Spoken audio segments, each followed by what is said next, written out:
Assalamu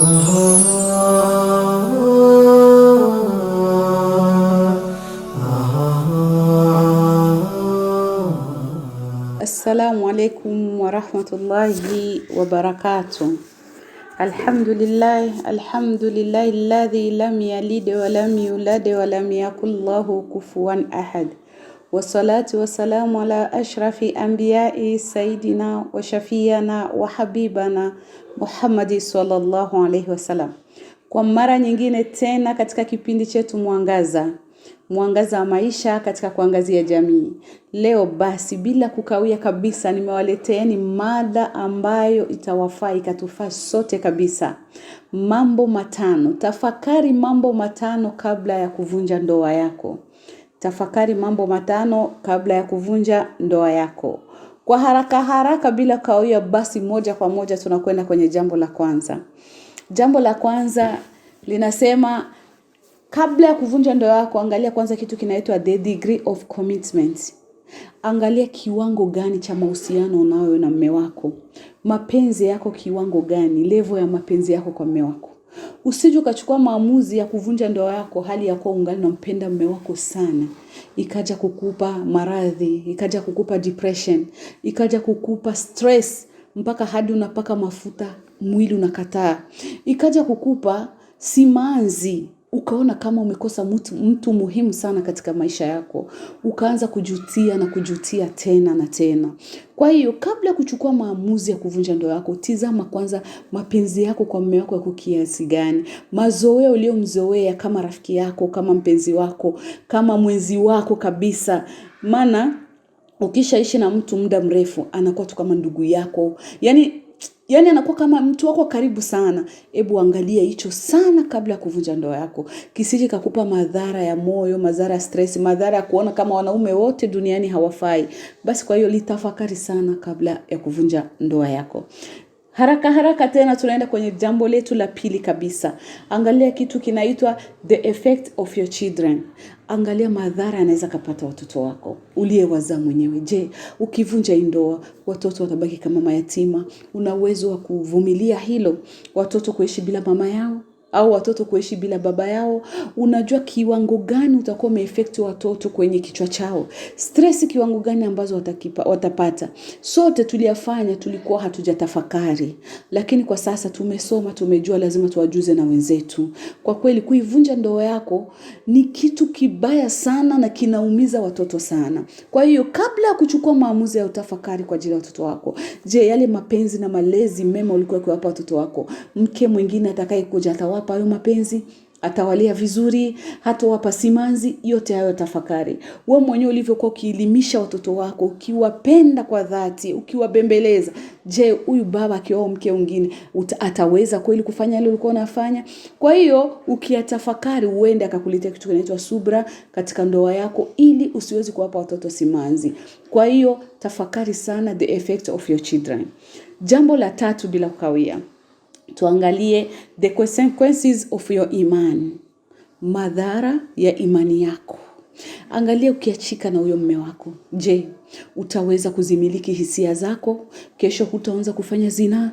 Kesho hutodhalilika katika umma kama wewe unaitwa mtu asiyefaa katika umma? Ile stara, utaweza ule uvumilivu wa maneno ya watu machafu ambao watakupa? Kesho utaweza kukaa mwaka mmoja miwili bila mume na umemzoea? Tafakari hisia zako zisikupeleke fasi mbaya sababu umechukua uenda maamuzi kwa hasira bila kutafakari. Kwa hiyo katika kipindi chetu Mwangaza ni kuwashtua na kuwakumbusha tutafakari kabla ya kufanya jambo. Kumbuka kama wewe una hisia na umeishi kwenye ndoa, leo umeivunja ndoa yako, unaishije? Utaweza kulala peke yako ulizoea mume wako wa ndoa, umemzoea rafiki yako mnapeana ushauri siku na mchana? Kwa hiyo hilo litafakari sana, usijikute umeingia katika wanawake wazinifu wasiofaa ambao wameyavunja maadili sababu ya haraka ya hasira ama shetani amekutawala. Tafakari hilo. Jambo la 4 kabisa bila kukawia. Angalia kitu kinaitwa the degree of investment.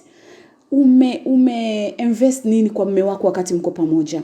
Manake umewekeza nini? Huenda mume wako alikuwa ni maskini, baraka zako na nguvu zako uliyompa leo amekuwa tajiri. Unayavunja yote hayo.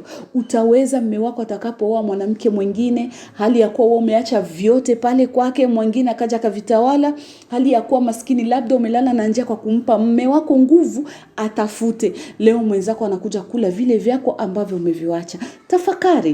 Tafakari kama kile ambacho mkipata naye huenda kilikuwa ni kizuri kwa wanao, leo unaivunja ndoa yako, unaharibu kila kitu. Tafakari sana hilo. Je, kesho hutaanza kwenda katika ushirikina? Kesho hutaanza kwenda kumrogesha mume wako sababu kaoa mtu mwingine kwa vile mlitafuta navyo, mwingine amevitawala? Hilo litafakari. Usijikutu unaingia kwenye madhara makubwa ya kumuudhi Mola wako na kujikosesha wewe mwenyewe raha kwa sababu ya kuchukua uamuzi wa haraka. Maana mke na mume wakiwa pamoja wana mambo mengi ambao wanayachangia, mambo mengi sana ambao wanaweka kwa pamoja. Huenda na wewe ulichuuza, ukapata ndogo, mume wako akapata ndogo, mkachangia katika kufanya jambo.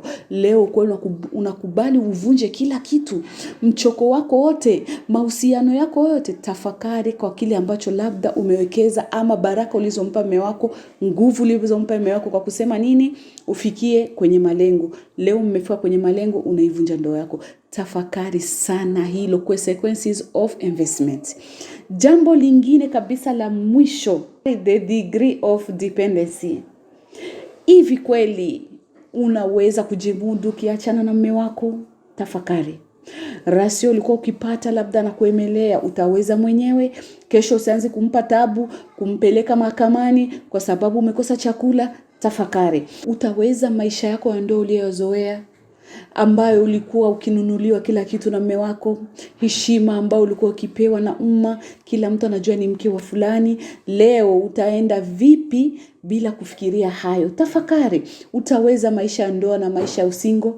Utaweza kwenda nyumbani kwenu uanze kuchangia pia na watoto, hilo halitokupa tabu wadogo zako, na ukaanza kuhukumiwa tena na wazazi na hali ya kuwa ulikuwa ukijihukumu nyumbani kwako? Litafakari. Kwa hiyo kile ambacho ulikuwa unaweza kupata, utaweza tena kukipata? Tafakari. Kwa hiyo ni vizuri sana kabla ya kuvunja ndoa kutafakari hayo yote. Ukiona kama unaweza kuyamudu, umefikia, basi mimi sitakuwa na la kusema. Lakini ushauri wangu mimi, ndugu yangu, tafakari sana. Ulikuwa laidi ikifika mume wako anakununulia nguo nzuri, leo unaenda nyumbani utamudu kujinunulia? Hautafanya maajabu kwa kusema upate hiyo nguo, hautamwasi Mwenyezi Mungu kwa kusema upate hiyo nguo, hali ya kuwa umekuwa unaipata katika njia halali. Tafakari sana rafiki yangu. Tafakari. Hichi kipindi chetu Mwangaza kila siku ni cha kuangazia jamii na kuelimisha yale labda tumehafilika kwayo. Kwa hiyo leo sintokuwa na mengi, ni kukumbusha tu kabla ya kuvunja ndoa yako, kumbuka haya matano. Kwa hiyo next week inshallah katika kipindi kingine kizuri sana. Kwa hiyo ukitaka mengi zaidi usisahau kwenda kwenye Mugisha TV, andika Mwangaza upate mambo mazuri. Usisahau kusubscribe, like and comment. Kwa hiyo sintokuwa na mengi kwa siku ya leo, na watakieni kila la kheri waumini wote. Assalamu alaikum wa rahmatullahi wa barakatuh.